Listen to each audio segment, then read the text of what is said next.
आपने माजा और फ्रूटी का तो गर्मियों में काफी मजा लिया ही होगा। ये सभी ब्रांड्स ये कहते हैं कि ये 100% मैंगो से बने हैं, लेकिन क्या ये सच है? क्या सचमुच फैक्ट्री में इन ड्रिंक्स को बनाते हुए सिर्फ मैंगोस का ही यूज होता है? और अगर ये बनती भी है तो कैसे? अगर इन जूसेस को सचमुच आमों से ही बनाया जाता है तो हर बोतल पर क्यों लिखा होता है कि इसमें आर्टिफिशियल फ्लेवर्स ऐड किए गए हैं? आखिर क्या प्रोसेस है जो पेड़ों पर लगे आमों को इन फ्रिज में पड़ी बॉटल्स में बदल देता है? आज जानेंगे हम ये सब, तो बने रहिएगा हमारे साथ वीडियो के अंत तक। वीडियो शुरू होने से पहले चैनल को सब्सक्राइब करना और बेल आइकन दबाना मत भूलिएगा। तो पहले बात करते हैं कि मैंगो को इन फैक्ट्रीज तक आते कैसे हैं। जैसा कि आपने देखा होगा कि आम के पेड़ बहुत बड़े होते हैं, इसलिए इन पर से इन आमों को निकालना भी एक बड़ा चैलेंज है। इसलिए इसमें हम हार्वेस्टिंग एड्स की मदद लेते हैं। नीचे के आमों को तो हाथ से ही तोड़ लिया जाता है, लेकिन इससे ऊपर के आमों के लिए एक पिकिंग स्टिक का इस्तेमाल होता है, जिसके आगे मैकेनिकल जॉज लगे होते हैं जो स्टेम को काट देते हैं और आम नीचे गिर जाता है। इससे भी ऊंचे आमों के लिए एक हाइड्रोलिक लेडर का इस्तेमाल किया जा सकता है, जो एक क्रेन से अटैच्ड होती है। आमों को तोड़ने के बाद सीधा एक ट्रैम्पोलिन में फेंक दिया जाता है, जिसके बाद नीचे गिरे आमों में से स्टेम या इसकी डंडियों को रिमूव किया जाता है। आम का फल खुद को लेकर बहुत ही डिफेंसिव होता है, और जैसे ही आप स्टेम में से फल को अलग करते हैं, अपने डिफेंस के लिए इस आम में से एक सैप निकलता है। इस सैप के आपके कांटेक्ट में आने से आपकी स्किन जलने लगती है। साथ ही अगर ये सैप आम पर गिर जाए तो इसे डैमेज भी कर सकता है। इसलिए स्टेम को बहुत ध्यान से ग्लव्स पहनकर ही निकाला जाता है, और निकालते ही अगले 5 सेकंड के अंदर ट्रैम्पोलिन में फेंक दिया जाता है। इस ट्रैम्पोलिन पर आने के बाद इस आम पर केमिकल्स छिड़के जाते हैं, या फिर इसे 1 मिनट तक पानी में डुबा कर रख दिया जाता है, ताकि इसके सैप का ये टॉक्सिक इफेक्ट कम हो सके। इसके बाद इन आमों को एक एलिवेटर लैडर पर रख दिया जाता है, जहां से ये एक बॉल बिन की तरफ कलेक्ट होने के लिए बढ़ते हैं। क्योंकि ये आम पक गए हैं, इसलिए डैमेज भी हो सकता है। इससे बचने के लिए बॉल बिन के ऊपर एक फोम की शीट लगा दी जाती है, जिस पर ये गिरते हैं। फिर इस फोम शीट को हटाने पर कम फोर्स के साथ ये आम बिन पर गिरते हैं और डैमेज नहीं होते।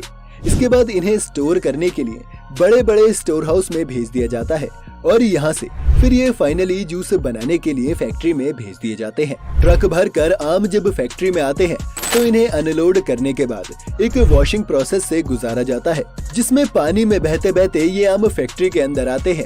इसके बाद एक सेकेंड वॉश प्रोसेस भी होता है, जिसमें पानी के साथ साथ रोलर्स का भी सहारा लिया जाता है, ताकि आम हर तरफ से अच्छे से क्लीन हो सके।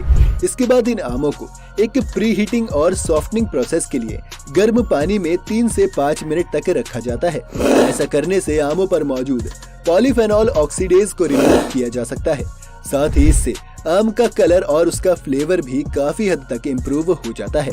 इन आमों के साफ होने के बाद कन्वेयर बेल्ट पर चलते हुए ये आम रोलर्स पर गिरते हैं, जिसके आसपास फैक्ट्री के कर्मचारी मौजूद होते हैं।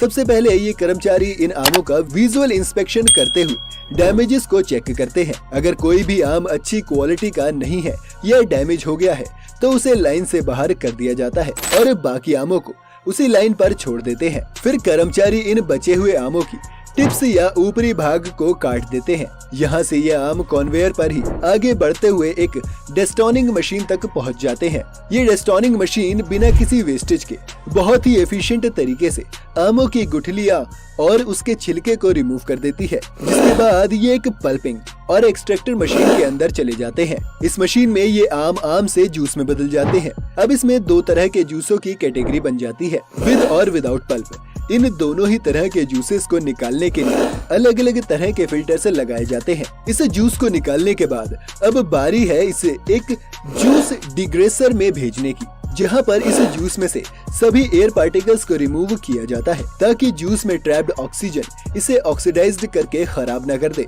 डिग्रेसिंग मशीन में ये जूस 90 से 95 डिग्री सेल्सियस के तापमान पर 10 से 15 मिनट तक रहता है।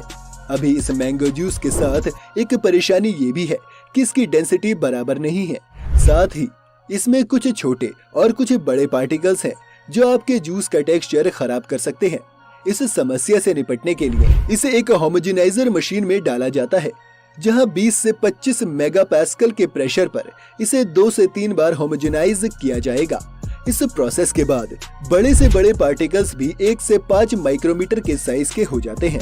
होमोजेनाइज मैंगो जूस को इसके बाद स्टेरिलाइजेशन प्रोसेस के लिए आगे भेजा जाता है। स्टेरिलाइजेशन प्रोसेस वो प्रोसेस होती है जिसमें किसी भी जूस में मौजूद हार्मफुल बैक्टीरियाज को मारा जाता है। इस जूस को स्टेरिलाइजेशन मशीन में डालकर 62 से 85 डिग्री सेल्सियस के बीच कई साइकिल्स में हीट किया जाता है और फिर जल्दी से इसे ठंडा भी कर लिया जाता है। इस पूरी प्रोसेस से जूस की शेल्फ लाइफ काफी बढ़ जाती है।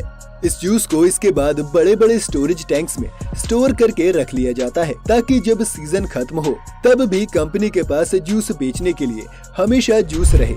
एक तरह से आप ये भी कह सकते हैं कि आप जो जूस पी रहे हैं वो फ्रेश नहीं है, बल्कि हो सकता है उसे 6 से 7 महीने पहले फैक्ट्री में बनाया गया हो। इस जूस को इतने वक्त तक स्टोर करने का एक नुकसान ये है कि जूस अपना फ्लेवर लूज करने लगता है, इसलिए कंपनी को इसमें आर्टिफिशियल फ्लेवर्स डालने पड़ते हैं और इसलिए हर जूस की बॉटल्स में आर्टिफिशियल फ्लेवर्स एडेड लिखा होता है। इसलिए नहीं क्योंकि वो जूस असली आम से नहीं बनता, बल्कि इसलिए क्योंकि इतने वक्त तक स्टोर होने के कारण वो अपना मैंगो फ्लेवर ही लूज कर देता है। खैर इसके बाद इस जूस को फैक्ट्री के बॉटलिंग प्लांट की तरफ आगे भेजा जाता है।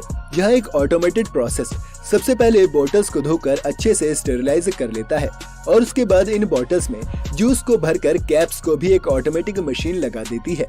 आखिर में इन बॉटल्स पर लेबलिंग कर दी जाती है और ये जूस आपके फ्रिज तक आने के लिए अब पूरी तरह से तैयार है। तो दोस्तों देखा आपने कि कितनी मेहनत से एक आम से फ्रूट जूस बनाया जाता है और कितने स्टेप्स के बाद ये आप तक पहुंचता है।